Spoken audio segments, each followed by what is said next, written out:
ऐसे समय में पप्पू जी मसीहा हैं और जैसा कि हम समझते हैं हमारे आदर्श भी हैं पप्पू जी, इसलिए कोई इसमें डाउट नहीं होना चाहिए। दोस्तों सब्सक्राइब करें और इस बेल आइकन को दबाएं और पाएं वीडियो सबसे पहले। नमस्कार, मैं हूं राजीव रंजन और आप देख रहे हैं जनादेश न्यूज। बिहार में विधानसभा चुनाव के पहले दल बदल का खेल लगातार जारी है। आज हम आपको नालंदा के डॉक्टर अजय से मिला रहे हैं, क्योंकि डॉक्टर अजय पूर्व में भारतीय जनता पार्टी के प्रदेश कार्यकारिणी चिकित्सा प्रकोष्ठ में थे और इन्होंने भारतीय जनता पार्टी को छोड़कर अब जन अधिकार पार्टी पप्पू यादव की पार्टी में शामिल हो गए हैं। आखिर क्यों, वो सारी बातों का जवाब डॉक्टर अजय खुद देंगे। हमारे साथ मौजूद हैं डॉक्टर अजय और इनसे हम जानेंगे कि आखिर किन कारणों से ये अपने पुराने घर भारतीय जनता पार्टी को छोड़कर जाप में शामिल हुए हैं। तो डॉक्टर साहब, सबसे पहले तो जनादेश न्यूज में आपका स्वागत है।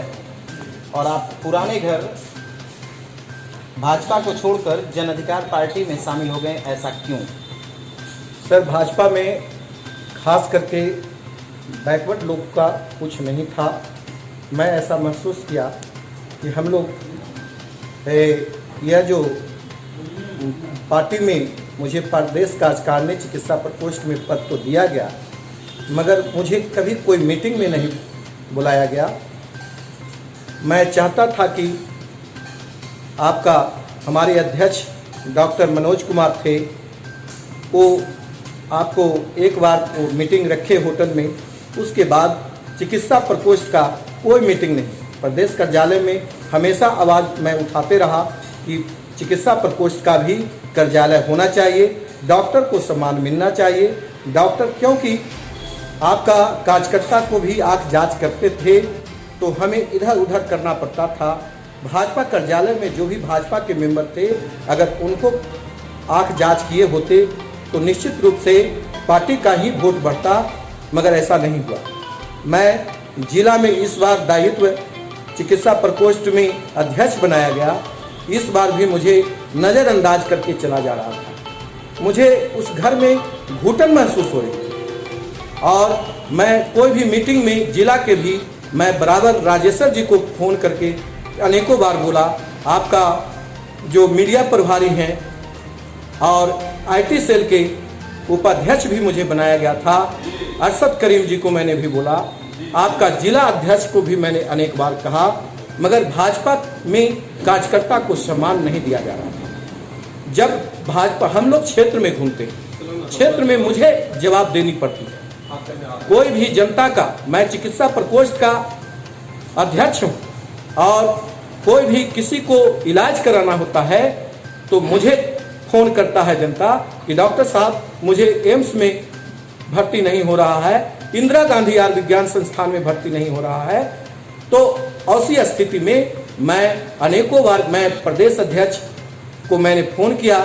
आपका मंगल पांडे जी जो हमारे मंत्री हैं, उनको भी मैंने अनेकों बार कहा, मगर इसके बावजूद भी स्वास्थ्य व्यवस्था नहीं सुधरा। और तो और देखा जाए कि अभी जितने भी हॉस्पिटल है उसकी स्थिति बहुत अच्छी नहीं है। हम लोग पार्टी में थे तो हमारी मुंह बंद रखने के लिए कहा जाता था कि डॉक्टर साहब आप ज़्यादा ना बोलें, ज़्यादा फेसबुक पर ना लिखें। तो मैं कितना दिन मैं सहता, मैं हमेशा सच्चाई को मैंने देखा। सच्चाई मेरे खून में स्वतंत्रता सेनानी का खून दौड़ रहा है, स्वतंत्रता सेनानी घनश्याम महतो का खून दौड़ रहा है। मेरे पिताजी भी प्रशासन में थे और मेरे माताजी भी स्वास्थ्य विभाग में थे, ईमानदारी से ड्यूटी किया। मैं भी स्वास्थ्य विभाग के चिकित्सक के नाते मैं लोगों से भी आह्वान करना चाहता हूँ, युवाओं से आह्वान करता है कि आप पिछड़े, शोषित, वंचित वैसे जो युवा हैं, आप भूखे कितना दिन रहे। निश्चित रूप से रोजगार की बात होनी चाहिए। आप सपना ना दिखाएं, आपका पहले रोजगार मिलना चाहिए। लॉकडाउन कोरोना के टाइम में आपने देखा होगा, सभी लोग, आप लोग रो पड़े, आप पैदल चले। लॉकडाउन करना ही था तो मोदी जी शुरुआती स्टेज में ही सबको कह दिया गया होता कि आप यह चीज है। और साथ ही साथ आपका नोटबंदी भी जो किया गया डिसीजन वो काफी गलत था। राम मंदिर जो बना है, मैं हिंदू हूं, मगर ये भी वहां पर राम मंदिर भी बनता, साथ में आपका इंजीनियरिंग मेडिकल कॉलेज उद्योग लगाया गया होता तो सभी को रोजगार मिलता। और सभी को मैं कहता हूं कि राम मंदिर भी बनना जरूरी है, मगर उसके साथ साथ आपका रोजगार की बात होनी चाहिए। और साथ साथ मैं यह भी कहना चाहता हूं, डॉक्टर अजय को भारतीय जनता पार्टी में घुटन महसूस हो रही थी। इस कारण ये भाजपा को छोड़कर जन अधिकार पार्टी की सदस्यता ग्रहण किए और जाप में शामिल हो गए। जानकारी के अनुसार हम आपको बताते चले कि डॉक्टर अजय अपने क्षेत्र में लगातार सक्रिय रहे हैं और नेत्र जांच शिविर निःशुल्क लगाया है और इसी के कारण यह अपने क्षेत्र में काफ़ी लोकप्रिय रहे हैं। तो डॉक्टर साहब कहीं ना कहीं ऐसा देखा जा रहा है कि डॉक्टर अजय भी इस बार चुनावी मैदान में आएंगे। इस कारण से भाजपा को छोड़कर किसी दूसरे घर का कुछ किया है, किसी दूसरे घर को कुछ किया है, तो क्या इस बार चुनाव लड़ने का मूड है? बिल्कुल। कहाँ से चुनाव लड़िएगा? मैं अपने जन्म स्थान देवरिया रहा है, नालंदा से ही, नालंदा विधानसभा से ही रहे हैं, लड़ेंगे।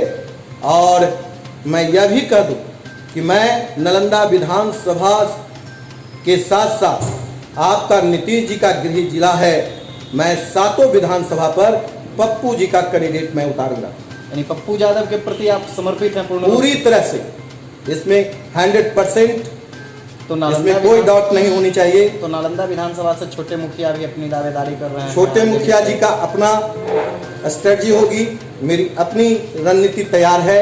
अब देखना है मैदान के बीच क्या मैनिफेस्टो आपका होगा? मैनिफेस्टो पहला युवा को रोजगार। जब मैं विधायक अगर बन गया तो मैं निश्चित रूप से युवा को रोजगार दूंगा। मेरा पहला जो है कि आपका हर पंचायत में युवा का सर्वे कराएंगे बेरोजगार का, और हर गांव में महिलाओं को सर्वे कराएंगे कि कौन काम करना चाहती है, उसको रोजगार देने का काम करो। और साथ साथ जो आपका बाहर कमाते हैं उनको भी चाहेंगे कि अपने नालंदा में ही रोजगार मिले। पर्यटन के क्षेत्र में आपका क्या? मैं, जैसा कि आपको जानकारी होना चाहिए, नालंदा कॉलेज का मैं सेकंड बैच का पर्यटन विभाग का मैं स्टूडेंट रह चुका। मैं पर्यटन का मैं पूरा अनुभव, मेरा पर्यटन राजगीर में अब आना नहीं चाहते। वजह यह है कि राजगीर में पर्यटन असुरक्षित महसूस कर रहे हैं। जो भी होटल थे वो भी हॉस्पिटल वाले इतना दिन कोरोना काल में बराबर आवाज उठाते रहे हैं कि हॉस्पिटल को टाइम टू टाइम खोला जाए, मगर खुलवाया नहीं गया। आप यह भी देख रहे हैं कि आपका यहाँ दिन पर दिन जो शराब है, निश्चित रूप से शराब आपका हर जगह मिल रहा है, मगर इस पर भी माननीय नीतीश जी बोलते हैं कि शराब बंदी है पूरी तरह से, मगर शराब हर जगह है। आप देखते होंगे कि आप इन दिनों भी, आज कल की घटना देखा जाए, राजगीर पर्यटक स्थल में एक घटना घटा। आप सत्ता पक्ष में जब घटा तो कोई भी, न नीतीश जी की कोई विधायक आए और न आपका कहा जाए भाजपा के कोई आए, सिर्फ और सिर्फ पप्पू यादव जी आए। ऐसे समय में पप्पू जी मसीहा हैं और जैसा कि हम समझते हैं हमारे आदर्श भी हैं पप्पू जी, इसलिए कोई इसमें डाउट नहीं होना चाहिए। तो दोस्तों, ये थे डॉक्टर अजय और अपने नेता पप्पू यादव को अपना प्रोजेक्ट मानकर, अपना आदर्श मानकर इस बार ये चुनावी मैदान में होंगे और नालंदा विधानसभा से यह जन अधिकार पार्टी के टिकट पर चुनाव लड़ेंगे। इनकी दावेदारी नालंदा विधानसभा से जन अधिकार पार्टी से है और चुनावी मैदान में डॉक्टर अजय उतरेंगे और इनका यह भी दावा है कि चुनाव जीत कर यह क्षेत्र के लोगों का विकास करेंगे और क्षेत्र के युवाओं को रोजगार देने का भी कार्य करेंगे। दोस्तों हम लगातार आप तक अपडेट्स पहुंचा रहे हैं। अगर अभी तक आपने हमारे YouTube चैनल को सब्सक्राइब नहीं किया है तो जल्द से सब्सक्राइब कर लीजिए और पाइए बिहार की तमाम छोटी बड़ी खबरें। वीडियो अगर अच्छा लगता है तो दोस्तों के साथ शेयर कीजिए, कमेंट्स कीजिए। फेसबुक पेज के माध्यम से अगर यह वीडियो देख रहे हैं तो पेज को भी लाइक कीजिए। धन्यवाद। दोस्तों सब्सक्राइब करें और इस बेल आइकन को दबाएं और पाएं वीडियो सबसे पहले।